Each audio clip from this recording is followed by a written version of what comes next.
Hi mga kalodi, good morning. Ayan, so piplex ko lang sa inyo no for today's video yung aking ganap nung linggo. So pasensya na po, late upload. So ayan, nag-prepare po ako mga kalod kasi pupunta kami sa simbahan, magsisimba po kami. So ayan, nandiyan na po kami sa simbahan at tapos na po kami magsimba mga kalods. Ayan, so sabi ko kay Mr. na dadaanan namin yung pinatahi ko na uniform para sa anak ko. So ayan, so sabi ko kasi dito naman tayo sa bayan, so daanan na lang muna natin. So pagdating namin doon mga kalods, ayan papunta na po kami doon. So hindi pa pala tapos. So yun, hindi na lang muna namin kinuha. So ayan, nandyan na po kami sa aming bahay.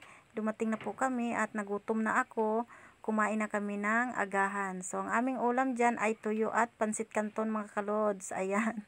So, kung minsan masarap ulam natin, kung minsan naman ay wala, kung minsan naman ay tuyo, ayan. So, ganun talaga ang buhay, mahirap. So, ayan mga kalod. So, nag-usap-usap kami ni Mister kung ano naman gagawin natin pagkatapos kumain. Kasi, ayun, maaga pa nga kaming umalis. So, para sa akin ay kumpleto na yung aking buong linggo, no? Kasi nakapagsimba kami mga kalods. Kasi, yun yung napipil ko na makapagsimba kami, masing masaya ako na kumpleto yung aking linggo dahil nakapagsimba, nakapagpasalamat. So, yun lang. Thank you for watching.